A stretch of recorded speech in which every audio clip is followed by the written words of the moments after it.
Public Officers Act. In Quebec here, we have something that's called the Public Officers Act. If you check out the laws, the regulations, and the acts here in Quebec, Public Officers Act.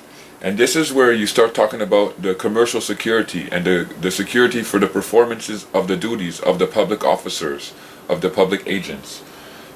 You'll see that it mentions the security, it mentions a pledge, it mentions money. And all this is for the fact for them to perform their duties properly. So there is a commercial bonding or a commercial backing or a monetary backing behind the offices of the government agents here in Quebec.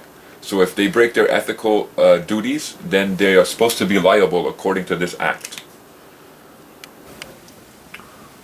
Article 1. Unless otherwise specially provided, every public officer or employee shall be appointed by the government, by commission, or otherwise, and remain in office during pleasure. Oaths of allegiance and office. 9. Every person appointed to any office, function, or employment, every member or officer of any legal person established in public interest, and every person admitted to practice as a land surveyor, advocate, or notary shall make and subscribe the oath of allegiance and office. Such an oath shall be made and subscribed according to Form 1 of this Act unless otherwise provided for by law. So Article 9 of the Public Officers Act starts like this. It says, every person. Now, notice it doesn't say everyone. You know the difference when we talk about everyone? It states every person. We know why it says every person, because it's referring to a public officer, therefore it's a legal person. So it says every person is appointed to, who is appointed to any office or function of employment.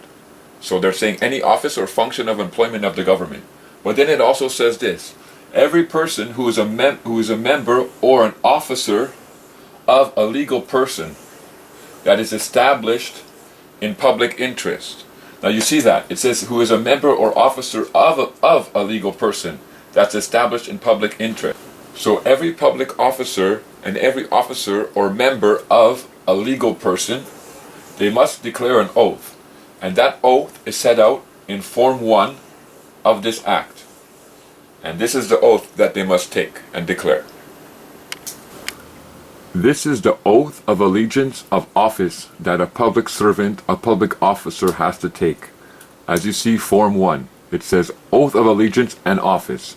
I, they will have to state their name, declare under oath that I will be loyal and bear true allegiance to constituted authority.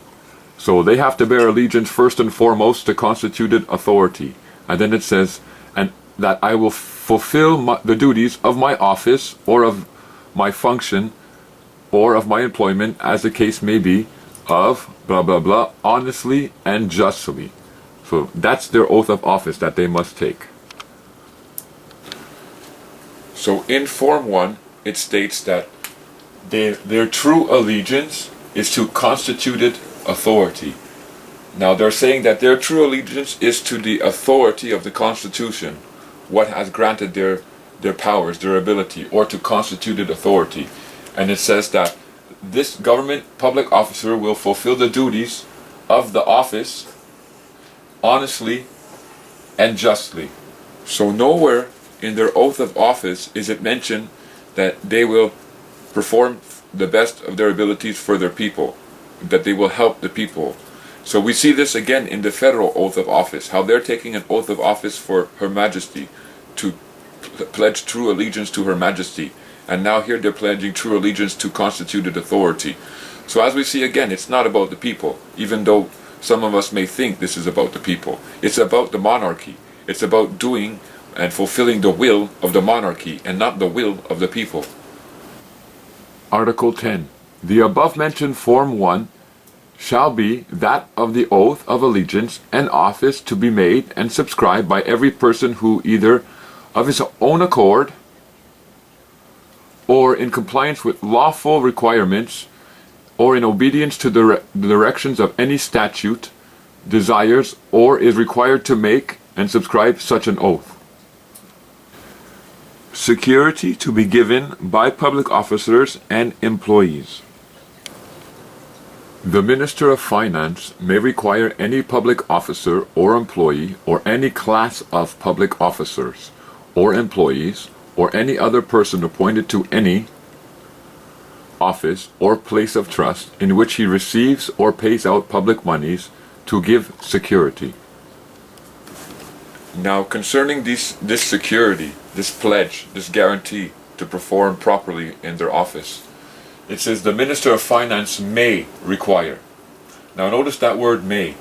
If you study the Interpretation Act of Quebec and you come to the word may, this does not create an obligation. It's not imperatively used, which means that he could request that the public officer provide security, get insurance, and so forth. There's no obligation. The security given by any public officer or employee shall be a guarantee of the faithful performance of his duties, of his accounting for the and paying over